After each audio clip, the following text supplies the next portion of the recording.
खूब दामाना कथा मेन ᱠᱟᱫ ᱛᱟᱵᱚᱱᱟ ᱜᱚᱝᱠᱮ ᱫᱤᱥᱚᱢ ᱦᱚᱲ ᱛᱟᱞᱟᱨᱮ ᱡᱟᱦᱟᱸᱭ ᱠᱚᱠᱚ ᱟᱸᱡᱚᱢᱮᱫ ᱛᱟᱵᱚᱱᱟ ᱩᱱᱠᱩ ᱟᱸᱡᱚᱢᱤᱭᱟᱹ ᱠᱚᱴᱷᱮᱱ ᱤᱧ ᱫᱚ ᱟᱹᱰᱤ ᱥᱟᱨᱦᱟᱣ ᱠᱟᱛᱮᱧ ᱢᱮᱱᱟ ᱡᱟᱦᱟᱸᱭ ᱫᱚ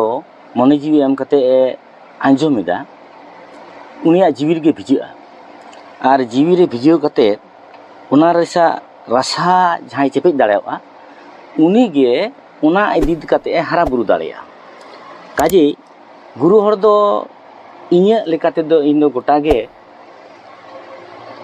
इन दो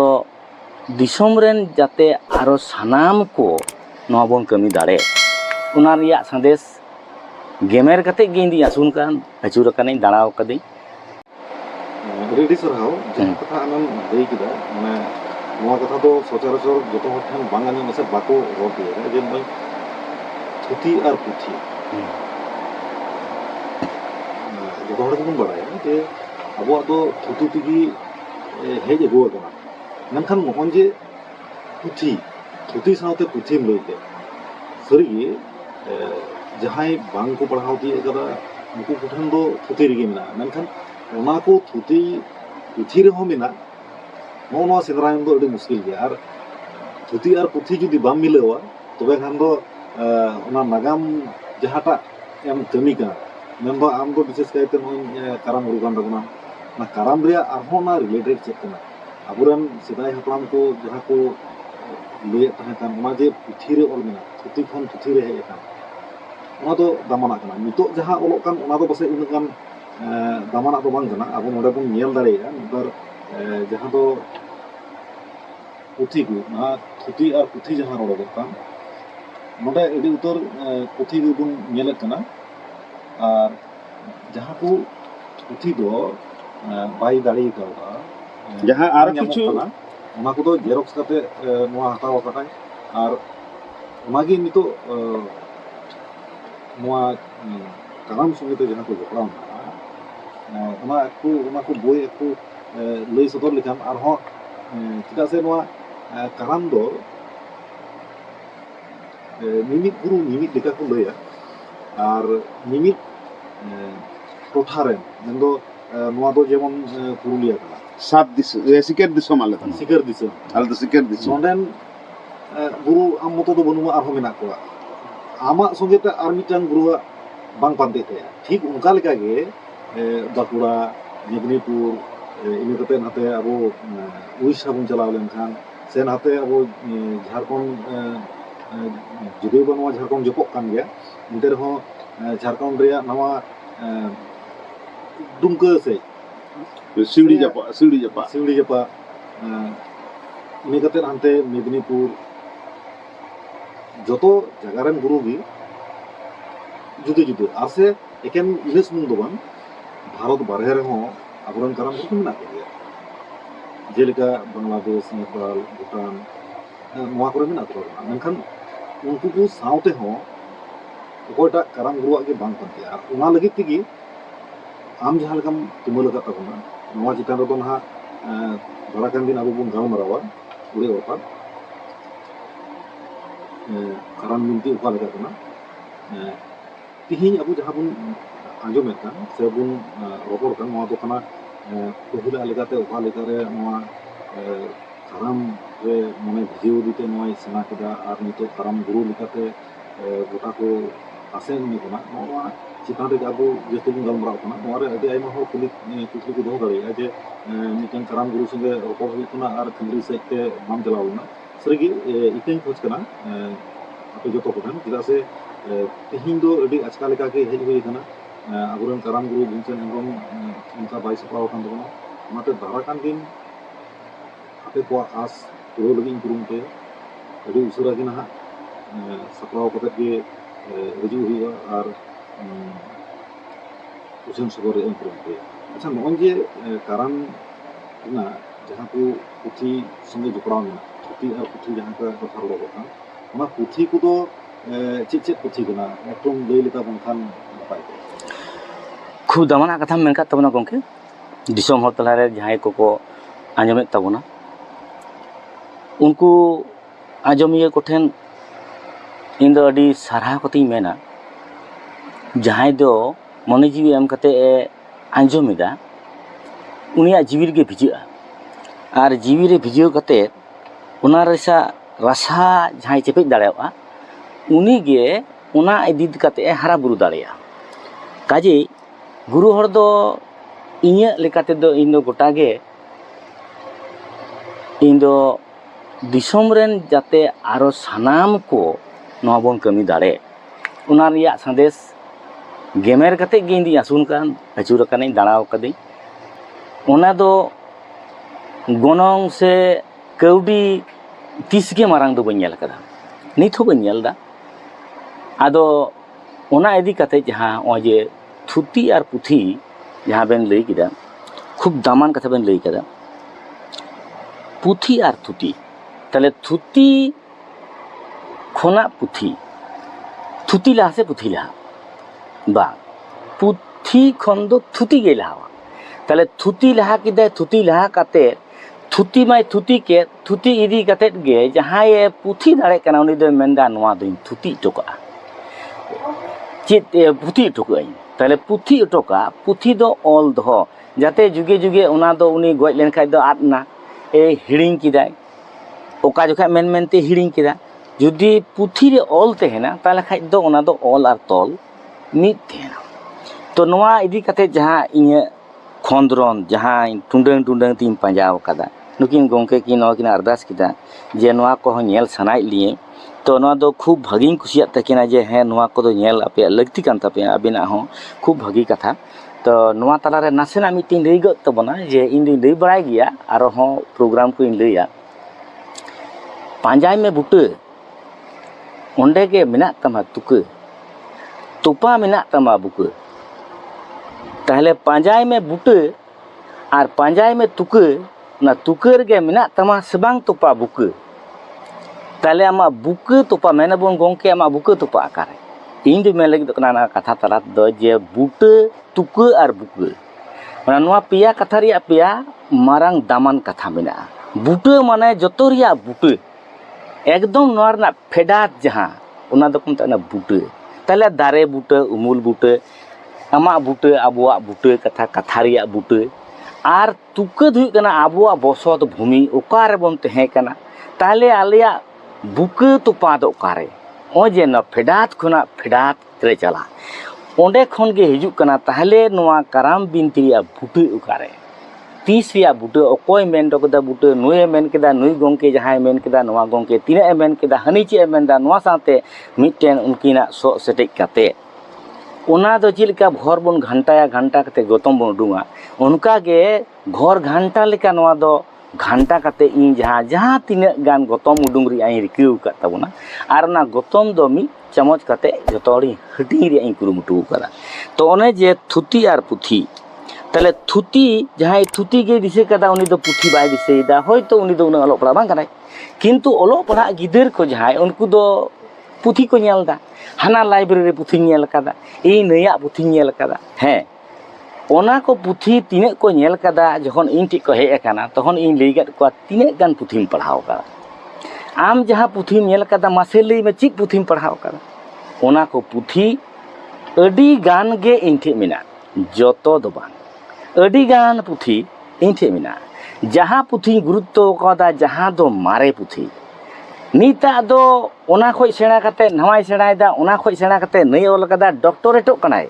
डॉक्टरेट कथा होय नेल कदा किंतु उनी ओका खोय रसद जहानते रसा नाम किदा ओकारे नाम किदा उनी आ बुटोई बजाव काते जे आम थी नाम किदाम रसा ओकारे नाम किदाय हांडे ओंडे आबो दो मिट्टे न्यूम गानो कना जे न्यूम बाध्य कना बोन जहां पियो बोर्डिंग दो सारा जीवन आया जिनगनी आबुआ जखन नेल के तबना नुनुमारा मिटेन लाइलाक्चार भित्ति हुई मेना तबना आबो बुटे कथा मेना तोन अडी गान थुती ए पुथी टो कदा आदो उनिया होना मिट्टी नेले तबना लई तबनई नुकिन गोंके थे उदुइदा जे तो ओना पियो बोर्डिंग सा है होय पे नेल तबना हर हपना सेदाय कथा होना हर हपना सेदाय कथा दो नितो जहां छापा बड़ा कना ओना दो किंतु बापे नाम तबना नोना रे बारिया नुकिन चिला हिना किन तया मिटेन दो होइना ओय भुजु मुर्मू और सागराम मुर्मू भुजू मुर्मू और सागराम मुर्मू उनकिन दो उनीरेन पाठ चेला किन तहे कान तया तो उनकिन पाठ चेला होयतो जहां पे नेल कात ताबोना लाइब्रेरी करे उनको दो होयतो पे नेल कात गया आदो लाइब्रेरी दो ओकारे पंजा बड़ाया इन तो जेरक्स कते इन दो कदा जहां को पढ़ाव रहन ओना पुथी को पढ़ाव दाड़ेवा नोय जे नोय शिलालिपि होय दो कदा बन नुकिना जहां उदुक किदाबन तो नोवारे एमन एमन किछु कथाय ऑल कदा नुकिन दो एमन लई कदा नुकिन दो प्रतिदिन गे दिनम के किन चला मा दिनम चला कते दिनम के मिटे कहानी गुइबेन आर ओना दो ऑलाय तले धरती जनाम हर हपन कथा लिकाते भुजू मुर्मू बेंदा उनका गे उनी सागराम हो उनका मेन कदा तो नोवारे किछु बिरल कथा मेना ओना पुथी रे किछु माने बांग ᱧᱟᱢᱚᱜ लेकान कथा नोवारे मेना अडी दामाना कथा आरो कॉल बड़ा का तबना नोवा दो बसो रविलोचन मुर्मू नी दो हालेजोक कान गया हर हपना समाज समालम ठिकन गया हार आबोरेन जहा होय नोवा जहा लिटे गोटेत नोवा दो नितो दो बन ᱧᱟᱢ दा बाजार बन ᱧᱟᱢ दा ना दो साधु रामचंद मुर्मू ऑल नोवा दो नितो बन ᱧᱟᱢ दा नोवा दो बन ᱧᱟᱢ दा हैं से नोवा दो नितो बन ᱧᱟᱢ दा अच्छा और हो नोंका के जहां होयतो अब ऑल गुरु तहे कान तबना ये पंडित रघुनाथ मुर्मू उनी हो अबवा अडिगान कथाय मेन कदा ओनेलोक कना हितेल हैं नवा हितेल रे अडिगान ऑल दो टो कताय अडिगान नितो दो हितेल बन ᱧᱟᱢ दा बयसो हैं अडिगान बन ᱧᱟᱢ दा आर अडिगान कथाय मेनटो का तबना नोय जो अबोरन नोय ये तहे कान तमा अबोरन नित्यानंद हेमब्रम गंके तहे कना ऑस्ट्री सिविलाइजेशन इंडिया नवा हबन ᱧᱟᱢ दा आर नीता गुरु हर को अडिगार को पढ़ा तबना जहां जमसिम बिनती को मेता कान बना जमसिम बिनती कते हिजु हा जमसिम बिनती नवा दो खेरवाल हपना धरम पुथी जमसिम बिनती ऑलदा नायके मंगल चंद्र तुर्कुलुमन नोये लईदा ताले नवा को तो बन ᱧᱟᱢ दा एयार पर खेरवाल वंश धरम पुथी नोय नवा रामदास टुडू रेस्का नोये उडुंग का तबना तो नोवा हो नोवा रे जहां आई एम एन कदा जहां नोना को दो नितु ᱧᱟᱢᱚᱜ ᱠᱟᱱᱟ अनेकटा उछन दाको हैं तो नोन को ᱧᱟᱢᱚᱜ ᱠᱟᱱᱟ यार परे होय जे नुई गंकेया चंपा दिसोम रिया कहानी खायार बुरु चंपा दिसोम होय जे चंपा दिसोम नुई जे नुन मारांग मिटे पुथी ऑल कदा ची ऑल कदा नोवा रिया ओड़े ओड़पात नेल हुई कना नेलोक कना यार परे नोडे पियो बोर्डिंग साहबा हो नोवा आरो मिटेन हर कोरेन मारे हापड़ाम को ना सिदाय बन नेल किदा ना तो हर कोरेन मारे हापड़ाम ओना हाँ नोवा दो हर हपन को मारे हर हपन हर कोरेन मारे हापड़ाम को कथा ओना दे नेल बे एटा कना नोवा मिटे एटा ओना गे बेसी बन पढ़ायदा नोवा पुथी दो प्राय बन ᱧᱟᱢदा प्राय बन पढ़ायदा किंतु नोना पुथी दो बाबन ᱧᱟᱢᱟ ओना हर हपना सेदाय कथा नोवा किंतु ᱧᱟᱢ मुश्किल गया हाँ नितो ᱧᱟᱢ मुश्किल गया नोवा दा दो बाय उछेन कदा आदो होय जे नोवा दो काना अवश्य आबोरे नितो जहां चमकाव कदा सेंगेल अभियान उनको कथा होई तलाश कदा चीट कना ची ए मेन लगी दो कना उनिया जहां नोवाय मेन कदा उना को स्टडी लगाव कदी यार परे कराम गुरु हुयु लगिते कोगी हम नुकु गुटियो गत को जाते उना कथा को अगुया होय जे सावताल साहित्य इतिहास होय जे नुय अलगा तबना परिमल हेमब्रम गंके हो अडिगान दामान हर कनाय अडिगान पे बड़ाई कात तबना तो नुय चेत ए ऑल्टो कदा नोवा संग्रह काते नोवा स्टडी काते अच्छा जाहेर बंगा संतार को रामदा इना दो ये बानेश्वर मुर्मू रामेश्वर मुर्मू नुई दो गाते हर कान गया हो जे नुई उछन कदा अडिगान पे ᱧᱟᱢᱮ तबन ते गिदर को नो को पढ़ाव दाको किंतु नोवा हो पढ़ाव कते नेल कदा टेली अकादई ना टेली जेता रे आर हो माने दिगु को जहां पुथी को उना को हो अब पढ़ाव रे लगती कना जहां इंडिंग पढ़ाव कदा रामायण महाभारत गीता साराबली उपनिषद हैं ओ जे उपनिषद को नोवा को अगु कदा नोवा को पढ़ाव कते नेल दा धरती इदी कते नुई चे मेनदा मनमी जीवन इदी कते चे मेनदा इन उनी टे हो बाहा बागरा सेन काते उनिया बाहा सुद रिया चेष्टा होकादा जे ओका लेका नुई कथाय मेनदा ताले उनको गीता उपनिषद साराबली रामायण महाभारत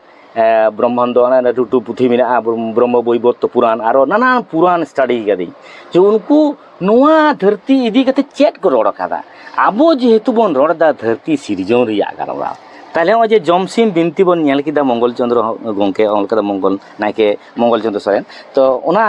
नोड़े दो जमसिम बिनती ᱱᱩᱭ ᱫᱚᱭ ᱢᱮᱛᱟᱜ ᱠᱟᱱ ᱛᱟᱵᱚᱱᱟ ᱡᱚᱢᱥᱤᱢ ᱵᱤᱱᱛᱤ ᱳᱭ ᱡᱚᱢᱥᱤᱢ ᱵᱤᱱᱛᱤ ᱠᱟᱛᱷᱟ ᱨᱮ ᱤᱧ ᱫᱚ ᱱᱚᱰᱮ ᱠᱟᱹᱴᱤᱡ ᱤᱧ ᱦᱤᱫᱤᱡ ᱮᱱᱟ ᱡᱚᱢᱥᱤᱢ ᱵᱤᱱᱛᱤ ᱪᱟᱜ ᱵᱚᱱ ᱢᱮᱱᱫᱟ ᱟᱞᱮ ᱥᱤᱠᱟᱹᱨ ᱫᱤᱥᱚᱢ ᱦᱚᱲ ᱟᱞᱮ ᱫᱚ ᱡᱚᱢᱥᱤᱢ ᱵᱤᱱᱛᱤ ᱫᱚ ᱵᱟᱞᱮ ᱢᱮᱱᱟ ᱟᱞᱮ ᱫᱚ ᱡᱚᱢᱥᱤᱢ ᱵᱤᱱᱛᱤ ᱫᱚ ᱡᱚᱢᱥᱤᱢ ᱵᱚᱸᱜᱟ ᱵᱩᱨᱩ ᱤᱫᱤ ᱠᱟᱛᱮ ᱡᱮᱦᱮᱛᱩ ᱵᱤᱱᱛᱤ ᱢᱤᱫᱴᱮᱡ ᱦᱮᱱᱟᱜᱼᱟ ᱚᱱᱟᱛᱮ ᱡᱚᱢᱥᱤᱢ ᱵᱤᱱᱛᱤ ᱫᱚ ᱵᱟᱞᱮ ᱢᱮᱛᱟᱜᱼᱟ ᱟᱞᱮ ᱫᱚ ᱠᱟᱨᱟᱢ ᱵᱤᱱᱛᱤ ᱞᱮ ᱢᱮᱛᱟᱜᱼᱟ ᱠᱤᱱᱛᱩ ᱤᱧ ᱫᱚ ᱚᱸᱰᱮ ᱦᱚᱸᱧ ᱠᱮᱪᱮᱫ ᱠᱮᱫ ᱠᱚᱣᱟ ᱡᱮ ᱵᱟᱝ ᱠᱟᱨᱟᱢ ᱵᱤᱱᱛᱤ ᱜᱮ ᱪᱟᱜ ᱮᱢ ᱢᱮᱛᱟᱜᱼᱟ ᱛᱟᱦᱞᱮ ᱠᱟᱨᱟᱢ ᱞᱟᱹᱭᱛᱮ ᱡᱟᱦᱟᱸ ᱵᱤᱱᱛᱤ ᱠᱟᱨᱟᱢ ᱵᱤᱱᱛᱤ ᱡᱚᱢᱥᱤᱢ ᱞᱟᱹᱭᱛᱮ ᱡᱟᱦᱟᱸ ᱵᱤᱱᱛᱤ ᱡᱚᱢᱥᱤᱢ ᱵᱤᱱᱛᱤ ᱪᱷᱟᱹᱴᱭᱟᱹᱨ ᱞᱟᱹᱭᱛᱮ ᱡᱟᱦᱟᱸ ᱵᱤᱱᱛᱤ ᱪᱷᱟᱹᱴᱭᱟᱹᱨ ᱵᱤᱱᱛᱤ ᱚᱱᱠᱟᱜᱮ ᱡᱟ ᱠᱤᱪᱷᱩ ᱡᱟᱦᱟᱸ ᱞᱟᱹᱭᱛᱮ ᱡᱟᱦᱟᱸ ᱵᱤᱱᱛᱤ ᱚᱱᱟ ᱫᱚ ᱚᱱᱟ ᱵᱤᱱᱛᱤ ᱜᱮ ᱦᱩᱭ ᱫᱚᱨᱠᱟর ᱠᱟᱱᱟ তাহলে ᱟᱵᱚ ᱡᱚᱢᱥᱤᱢ ᱵᱤᱱᱛᱤ এই কারাম বিনতি আরো যাহা কোবন মেনদা বিনতি ওনা কো বিনতি ইদি কাতে চা বন মেনদা ধরতি সিরজন রিয়া গালমারাও অনডে গে ইয়া মিটেন এপেরহেড ইনা তিয়া এবং ভিনভেদ মেনা তিয়া এটা গুরু কো সাথে যে নডে দ ইন দো না দ চেক বই মিতা কানা নোয়া দে মিতা কানা যেহেতু সিরজন ইদি কাতে গালমারা ওনাতে ইয়া ইউটিউব রে পে নেলে তিয়া সিরজন বিনতি মানে সিরজন রিয়া যাহা গালমারা তাহলে সিরজন বিনতি ওনা দ সিরজন ইদি কাতে গালমারা কাজে ওনা দ সিরজন বিনতি ইন্দি মিতা কানা হয়তো পালেন আদম কদো বাহপে কুসি দাঁড়িয়াগᱼᱟ ᱟᱫᱚ ᱚᱱᱟ ᱫᱚ ᱡᱟᱭᱦᱳᱠ ᱚᱱᱟ ᱫᱚ ᱤᱧ ᱫᱩᱧ ᱢᱮᱱᱫᱟ ᱤᱧᱟᱹᱜ ᱡᱟᱦᱟᱸ ᱠᱷᱚᱸᱫᱽᱨᱚᱫ ᱛᱟᱞᱟᱛᱮ ᱡᱟᱦᱟᱸᱧ ᱧᱟᱢ ᱠᱟᱫᱟ ᱛᱟᱛᱮ ᱠᱚᱨᱮ ᱤᱧ ᱫᱚ ᱚᱱᱟ ᱫᱚᱧ ᱢᱮᱛᱟᱜ ᱠᱟᱱᱟ ᱱᱚᱣᱟ ᱫᱚ ᱥᱤᱨᱡᱚᱱ ᱤᱫᱤ ᱠᱟᱛᱮ ᱥᱤᱨᱡᱚᱱ ᱵᱤᱱᱛᱤ ᱥᱤᱨᱡᱚᱱ ᱱᱟ ᱪᱮᱫ ᱥᱤᱨᱡᱚᱱ ᱮᱱᱟ ᱫᱷᱟᱹᱨᱛᱤ ᱥᱤᱨᱡᱚᱱ ᱞᱟᱦᱟᱨᱮ ᱪᱮᱫ ᱥᱤᱨᱡᱚᱱ ᱮᱱᱟ তাহলে আবহাওয়া যাহা হয় হিসিদ সিরজনক কানা ওনা হয় হিসিদ সিরজন সাও এহব রে যাহা তিনে সিরজন তাহলে চিত সিরজন অনা খয় হয়তো সিরজন রিয়া যত কমি তাহলে হয় হিসিদ সিরজন ধরতি সিরজন দা সিরজন হেতে মনমি সিরজন মরমিয়া লাই লাকচার এনে সেরিং দুরং যা কিছু সিরজন ওনা তো কিন্তু সিরজন বিনতি রে হিজুয়া তারপরে আদো হাটিñᱚᱜᱼᱟ ওঁডে খয় হাটিñᱚᱜ কানা যেমন দারে দো মূল দো চালাওইনা ওনা দো সিরজন বিনতি আর ওঁডে খয় ডেরুক কানা চিত কারাম ওঁডে খয় চালাক কানা জমসিম ওঁডে খয় চালাক কানা আবগে ওঁডে খয় সিমা সাড়ে ওঁডে খয় বঙ্গা বুরু ওঁডে খনা লাই লাকচার ওঁডে খয় সমাজ ওঁডে খয় বাপলা ওঁডে খয় নানান জিনিস একদম ছিটিয়ার গিদর পিদা হারা কাতে একদম চালাওনা গoj গুর ভানান বিনতি তাহলে ভানান বিনতি রে মুচাদᱚᱜ কান তাবনা ওনা কত যত ডর কানা আর মূল রেদো সিরজন বিনতি সিরজন বিনতি রে যত গে কিন্তু সিরজন কাতে উনি দ ডর দ লাহা চালায়না একদম ডগ তে চালাও কানা উনি দ সিরজন দিদা আদো অনে মিনি সিদাই দ সিদায়া মারে কানা নাহা দ সিদায়ক কানা তাহলে নাহা দ হিজুক কানা যাহা তিনা মারে কানা না দ সিদায়ক কানা তাহলে আবো দ সিরজন রে লইয়া আবো যেমন কুদো পুনিয়া যুগ কো লই কাদা আবো আহ পুনিয়া যুগ মেনা তাবনা ওনা পুনিয়া যুগ রে দ সেঙ্গেল রিয়া যুগ রে মিতে হাটিং কাদা ওনা দ হইনা এনাং যুগ ওঁডে খয় নাং যুগ রে কানা নাং যুগ রে আগু কাদা নাং যুগ কথা রে আগু কাদা ইরেন আডি মারাং গুরু গংকে যাহা ইরেন সাধু রামচাঁদ মুর্মু উনিয়া পুথি রে বন নেল তাবনা হয়তো পে নেল লাইন রে মেনা যে নাং যুগ রে তাহে কানা নোয়া মঞ্চপুরি হ্যাঁ উনিয়া নেল পে উনিয়া পুথি রে ওনা মেনা তায়া তা নাং যুগ রে ও যে নাং যুগ কথা মেনা নাং যুগ ওনা নাং যুগ তাহলে নাং যুগ মিটি ñam কে তায়া যে নাং যুগ রে উনি দো ওনা দই মেনদা তাহলে ওনা নাং যুগ কথা ও যে অনডে মেনা তায়া হই আডি মারাং ইরেন গুরু কানা নুকু দো ইরেন যত গুরু হর যত নুকু দো ইরেন গুরু কানা কো আদো ওনাতে নুকু দো ওই হয় তালারে তাহে কানা দাড়ে পহিল রে দো nongka kata nyel pe node ha mite mena nang jug re tahe kana noa manchopuri tale o je nang jug node nyam ket taya nang jug ona nang jug khoj ge node inya miten ona butoi panjai da tare nang jug khoj ta lahare chi tahe kana nang jug re ma da ko srijonen node koi ado i lei gida ado noa lahare jaha chit huina tale o je nang khona inang তারা বহু যত বন মেনা যে এনাং রে মানে একদম পয়লো রে যাহা তাহলে পয়লো দ চিত থাকে কানা যাহা দ নিত হ চিলিগে বাবন বাড়ায়া যাহা দ সেঙ্গেল রিয়া কথা ইন্দি অডিং ফেড কাদা ইয়া ইউটিউব চ্যানেল কো হয়তো পে গংকে কো বাবু তো কই তো যত কো পে নেল ñam da যে অনে যে সেঙ্গেল সিরজন রিয়া নোয়া সেঙ্গেল সিরজন দ চিলিগে নিত দ মনমি জিলি যাহা মনমি জাতি উনকু দ চলেগে সেঙ্গেল রিয়া সিরজন ইদি কাতে দ বাকো বাড়ায়া ওনাতে ওঁডে খoj ᱫᱚ ইনাং যুগিং এহব কাদা আর নাং যুগ রে ওই যে গুরু হর মেন কিদা নাং যুগ রিয়া কথা তার নাং যুগ রে দ কিন্তু দা সিরজন রিয়া কথা ñam কাদা যে দা সিরজন না নাং যুগ রে আদো ওঁডে খন গে আদো দা যখন হেজনা তখন গে কিন্তু ওঁডে না যাহা সিরজন রিয়া কামি দ আদো laha chalawna bonga buru ko sirjonok kana ko ado ona sirjon reya galmaraw ge hej kate ado sedai mane nuku horak katha mare horak katha ko do sedai ar naha tale nang enang nang sedai naha laha kana tina lahawak do mare kana ona do sedayok kana nongka kate ado no jug ho hatina nongka kate jaha abo sirjon binti jahi men kida ar ona binti sirjon khonge joto reya sirjon ebong abo jomsim binti saute jaha eper hande in lei kida je nito jomsim idi kate bon eper hande jok kana je jomsim binti abo do ajom dabon joto gi do bain discuss itena joto bo ajom da jomsim binti do dhrom grontho heri phiri onek kichu bun menda jodi adom kodo ko eper hande jok kana ko chida ona huyuga jomsim binti re chit mena banua noa ko do inya photos to mena gongki kin nyen nyam kida kin je jomsim binti hanore mena taya je jomsim binti idi kate je bain baraya ona kata bang kana in thik mena ado already ajom galma do bang he ado Miti guru bina lagi tu do aima guru arho panja ko hoi hoi hoi do aso do jiwet tini mina ko unku dun macam ama hui kan gitu kan jahai ku guru do dalam te puthi rup re mina he nak ko unku do te na puthi rup re gi sindra ko ya do unku guru kan ge he unku ado unku ho ama banyak jam kat ko arse hui dari arho nongkana puthi potok pun mina kan ge bang bang tihin jahat re mudu apa itu kan mentan nongka kate noi am ukal kare amam noa ka guru huyo kana noa do khulo sahit ten loi gida noa laha ho pasai kun ajom kan ye lei kada tihin arhon lei kana ene mangre noa karam idi kate do naha tainong gram ngal marawa se karam do mid ngari biak ngal marawa do na yete armidom ardasin do huyo jodoh thotni re kana je tihin do karam binti idi kate do babun gal maraw kana tihin do ukale kare guru huyo tine guru ko tahan kana joto guru lei ke ko noa to sitan ra do gal maraw kana